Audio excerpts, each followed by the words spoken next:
পড়ছি সুদীপ পশু। প্রথমে বিশেষ বিশেষ খবর। ভোটার তালিকার বিশেষ নিবিড় সংশোধনী প্রক্রিয়ায় এ রাজ্যে এখনো 65 লক্ষের বেশি ভোটারের শুনানির নোটিশ জারি হয়েছে। বেআইনি অর্থলগ্নি সংস্থা রোজ ভ্যালির প্রায় 30,000 কোটি টাকার সম্পত্তি নয়ছয় নিয়ে এসএফআইওকে তদন্ত শুরুর নির্দেশ দিয়েছে কলকাতা হাইকোর্ট। রাজ্যে নিপা ভাইরাসে দুজনের আক্রান্ত হওয়ার আশঙ্কার প্রেক্ষিতে কেন্দ্রীয় সরকার রাজ্যকে সব রকম সহায়তার আশ্বাস দিয়েছে।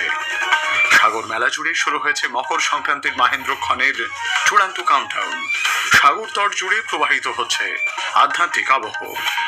দক্ষিণ 24 পরগনার চম্পাহাটির হাড়ালি বাজি কারখানায় বিস্ফোরণে মৃতের সংখ্যা বেড়ে হয়েছে 3।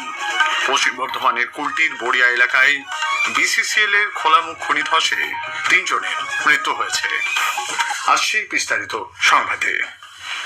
ভোটার তালিকার বিশেষ নিবিড় সংশোধনী প্রক্রিয়ায় রাজ্যে এখনো 65 লক্ষের বেশি ভোটারের শুনানির নোটিশ জারি হয়েছে। এর অর্ধেকের বেশি নোটিশ ইতিমধ্যেই সংশ্লিষ্ট ভোটারদের কাছে পৌঁছে দেওয়া হয়েছে বলে নির্বাচন কমিশন সূত্রে জানা গেছে। 1 কোটির বেশি ভোটারকে শুনানিতে ডাকার লক্ষ্য স্থির করা হলেও এখনো পর্যন্ত 9 লক্ষের কিছু বেশি শুনানি সম্পন্ন হয়েছে। উত্তর ও দক্ষিণ 24 পরগনা, মুর্শিদাবাদ, নদিয়ার মতো বড় জেলায় নোটিশ পৌঁছানো ও শুনানির কাজ পিছিয়ে থাকায় এই জেলাগুলিকে কাজে গতি আনার নির্দেশ দিয়েছে নির্বাচন কমিশন। অতিরিক্ত মাইক্রো অবজারভার নামানো এবং শুনানি কেন্দ্রের সংখ্যা বাড়ানোরও সিদ্ধান্ত হয়েছে। রাজ্যে এসআইআর প্রক্রিয়াকে সুষ্ঠুভাবে চালাতে প্রতি পদক্ষেপে বাধা দেওয়া হচ্ছে বলে বিজেপি আজ অভিযোগ করেছে। দলের রাজ্য সভাপতি শ্রমিক ভট্টাচার্য সাংবাদিক বৈঠকে বলেন, তৃণমূল কংগ্রেস মানুষের মনে এসআইআর প্রক্রিয়া নিয়ে আতঙ্ক তৈরি করেছে। কারণ এভাবে এসআইআর প্রক্রিয়া যদি পশ্চিমবঙ্গে শেষ হয়ে যায় তাহলে পশ্চিমবঙ্গে আমরা এখানে নির্বাচন দেবো না, এটা আমাদের দাবি নির্বাচন কমিশনের কাছে যে এসআইআর এর প্রক্রিয়া মসৃণ করুন। যারা ভোটার তালিকা নিয়ে কাজ করেছে, যে আমাদের বিএলএ-2রা, হঠাৎ আজকে বিএলও তাদের বলছেন আমাদের উপর থেকে কোনো নির্দেশ নেই। এইআরওরা বলছেন সেখানে কোনো নির্দেশ নেই। বিভিন্ন জায়গায় আমাদের কর্মীরা ধর্নায় বসেছে, বিভিন্ন জায়গায় অন্য দলের পক্ষ থেকে আক্রমণ হচ্ছে বলে করা যাবে না।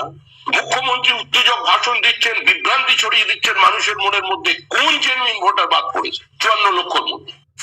এসআইআর প্রক্রিয়ায় বৈধ ভোটারদের নাম কোনোভাবে ভোটার তালিকা থেকে বাদ গেলে মুখ্যমন্ত্রী বিএলও, ইআরও, জেলা শাসকের অফিসে গিয়ে অভিযোগ জানাতে বলেছেন।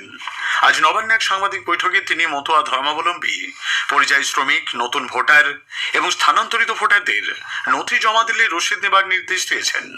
মুখ্যমন্ত্রী অভিযোগ করেছেন যে ইতিমধ্যেই 54 লক্ষ নাম কোনো কারণ দর্শানোর সুযোগ না দিয়ে তালিকা থেকে বাদ দেওয়া হয়েছে। পশ্চিম মেদিনীপুরের চন্দ্রকোনায় বিরোধী দল নেতা শুভেন্দু অধিকারীর গাড়িতে হামলার ঘটনায় পুলিশের নিষ্ক্রিয়তার বিরুদ্ধে সিবিআই তদন্ত চেয়ে কলকাতা হাইকোর্টের দ্বারস্থ হয়েছেন বিরোধী দল নেতা শুভেন্দু অধিকারী। গত 10 জানুয়ারি গড়বেতা থানা এলাকায় চন্দ্রকোনা মোড়ে তার কনভয়ে হামলার অভিযোগ ওঠে। বিজেপির পক্ষ থেকে অভিযোগ করা হয় শুভেন্দু অধিকারীকে হত্যার চেষ্টা করা হয়েছিল। এই ঘটনা সিবিআই তদন্তের দাবিতে কলকাতা হাইকোর্টে মামলা দায়েরের আবেদন করা হলে অনুমতি দেন বিচারপতি শুভ্রা ঘোষ। নদিয়া জেলার পরিকাঠামো উন্নয়নে রাজ্যের শাসক দল তৃণমূল কংগ্রেস সম্পূর্ণ ব্যর্থ বলে বিজেপি আজ অভিযোগ করেছে। দলের মুখপাত্র দেবজিৎ সরকার আজ কৃষ্ণনগরে এক সাংবাদিক বৈঠকে বলেন, কৃষ্ণনগর পৌরসভা ও পঞ্চায়েতের অসহযোগিতার কারণে রেলের উড়ালপুল না হয় মানুষকে দৈনন্দিন সমস্যার মুখে পড়তে হচ্ছে। পাশাপাশি রাস্তার বেহাল অবস্থা এবং শক্তিনগরের জেলা হাসপাতালে পরিষেবার অপ্রতুলতার দিকগুলিও তুলে ধরেন তিনি। রাজ্যে নিপা ভাইরাসে দুজনের আক্রান্ত হওয়ার আশঙ্কার প্রেক্ষিতে কেন্দ্রীয় সরকার রাজ্যকে সব ধরনের সহায়তার আশ্বাস দিয়েছে। কেন্দ্রীয় স্বাস্থ্যমন্ত্রী জেপি নাড্ডা সামাজিক মাধ্যমে এক বার্তায় এ ব্যাপারে রাজ্যকে পরিস্থিতি মোকাবিলা এবং রোগ ছড়িয়ে পড়া ঠেকাতে উপযুক্ত পদক্ষেপ গ্রহণের আহ্বান জানান। বিষয়টি নিয়ে তিনি রাজ্যের মুখ্যমন্ত্রী মমতা ব্যানার্জির সঙ্গে কথা বলেছেন বলে শ্রী নাড্ডা জানিয়েছেন। এদিকে বারাসাতের হাসপাতালে ভর্তি থাকা নিপা ভাইরাসে আক্রান্ত বলে চিহ্নিত 2 স্বাস্থ্যকর্মীকে হাসপাতালের ভেন্টিলেশনে রাখা হয়েছে। তাদের অবস্থা অত্যন্ত সংকটজনক। চিকিৎসকদের নির্দেশ অনুযায়ী সংক্রমণ ছড়িয়ে পড়া রুখতে কড়া সতর্কতা অবলম্বন করছেন স্বাস্থ্যকর্মীরা। এদিকে বেলেঘাটা আইডি হাসপাতালে 10টি ইমার্জেন্সি শয্যা এবং ওয়ার্ডে 68টি শয্যা প্রস্তুত রাখা হয়েছে। কলকাতার লর্ডন স্ট্রিটে ভোট পরামর্শদাতা সংস্থা আইপ্যাকের কর্ণধার প্রতীক জৈনের বাড়ি ও সল্টলেকের অফিসে ইডির তল্লাশিতে মুখ্যমন্ত্রীর বাধা দেওয়ার অভিযোগে দায়ের মামলায় আগামীকাল কলকাতা হাইকোর্টে শুনানি।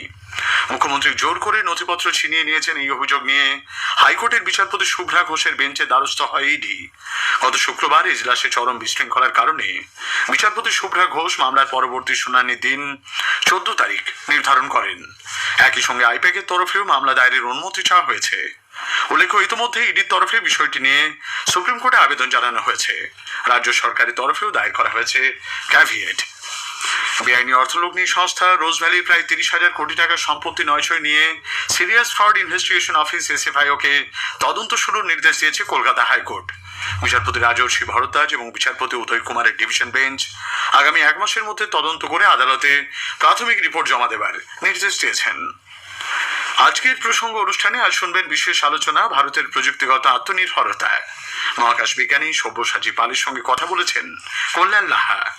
আকাশবাণীর সংবাদ প্রযোজিত অনুষ্ঠানটি শুনবেন রাত 8টায় গীতাঞ্জলি, ডিটেলস বাংলা এবং আকাশবাণী সংবাদ কলকাতার সোশ্যাল মিডিয়া প্ল্যাটফর্মে।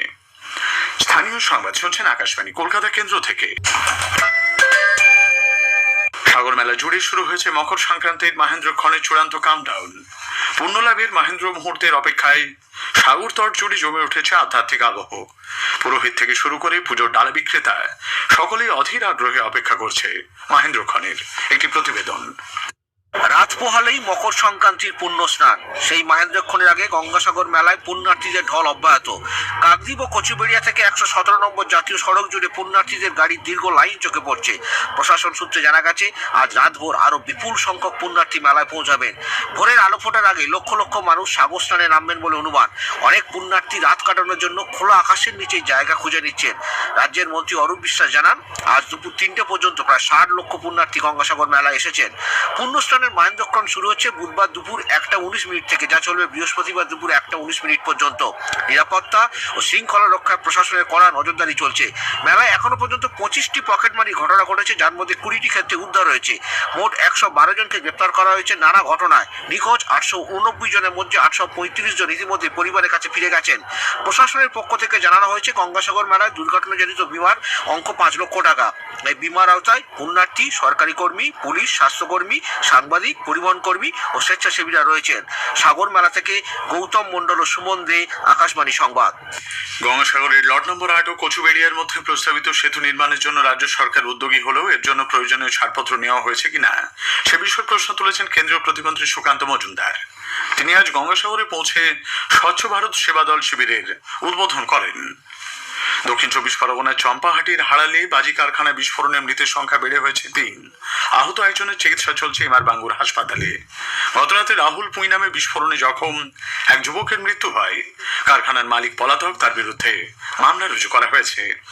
পশ্চিম বর্ধমানের কুলটির বড়িয়া এলাকায় বিসিসিএল এর খোলামুখ খনি ধসে 3 জনের মৃত্যু হয়েছে। আজ দুপুরে বেআইনিভাবে কয়লা চুরির সময় এই ধস নামে। নিহতদের মধ্যে এক মহিলা রয়েছেন বলে জানা গেছে। কেন্দ্রীয় সরকার পশ্চিমবঙ্গের রেলের উন্নয়নে একগুচ্ছ পদক্ষেপ নিয়েছে। 2014 সালের পর এই রাজ্যের জন্য রেলের বাজেট বরাদ্দ বাড়ানো হয়েছে 3 গুণ। ইতিমধ্যে রাজ্যে 87,800 কোটি টাকার বেশি মূল্যের একাধিক রেল প্রকল্পের কাজ চলেছে। গত 1 দশকে রাজ্যে 1362 কিলোমিটার নতুন রেলপথ তৈরি হয়েছে। এর ফলে বিভিন্ন ব্যস্ত রেলপথে ট্রেন চলাচল আরো সুগম হয়েছে। বেশ কিছু রুটে ডাবল লাইন রেল যোগাযোগ এবং কিছু রেল নেটওয়ার্কের গেজ রূপান্তরের ফলে নিরবচ্ছিন্ন রেল পরিষেবা দেওয়া সম্ভব হচ্ছে। এছাড়াও অমৃত ভারত স্টেশনের অধীনে পশ্চিমবঙ্গের 101টি স্টেশনের জন্য বরাদ্দ হয়েছে 3,600 কোটি টাকা। মকর সংক্রান্তি এবং মাঘের প্রথম সপ্তাহে সারা রাজ্যে শীতের আমেজ বজায় থাকবে। সর্বনিম্ন তাপমাত্রার পারদ ওঠানামা করলেও তা স্বাভাবিকের থেকে আপাতত কম থাকবে বলে জানিয়েছে আলিপুর আবহাওয়া দপ্তর। আজ আলিপুরের সর্বনিম্ন তাপমাত্রা রেকর্ড করা হয় 13.3 ডিগ্রি সেলসিয়াস, স্বাভাবিকের থেকে যা কিছুটা কম। আগামীকাল সকালের দিকে দার্জিলিং ও উত্তর দিনাজপুর জেলায় ঘন কুয়াশার সতর্কবার্তা দেওয়া হয়েছে। শেষ করার আগে স্থানীয় সংবাদের বিশেষ কিছু অংশ আরও একবার। ভোটার তালিকার বিশেষ নিবিড় সংশোধনী প্রক্রিয়ায় রাজ্যে এখনো 65 লক্ষেরও বেশি ভোটারের শুনানির নোটিশ জারি হয়েছে। বেআইনি অর্থলগ্নি সংস্থা রোজ ভ্যালির প্রায় 30,000 কোটি টাকার সম্পত্তি নয়ছয় নিয়ে এসএফআইওকে তদন্ত শুরুর নির্দেশ দিয়েছে কলকাতা হাইকোর্ট। সাগর মেলা জুড়েই শুরু হয়েছে মকর সংক্রান্তির মহেন্দ্রক্ষণের চূড়ান্ত কাউন্টডাউন। স্থানীয় সংবাদ শেষ হলো।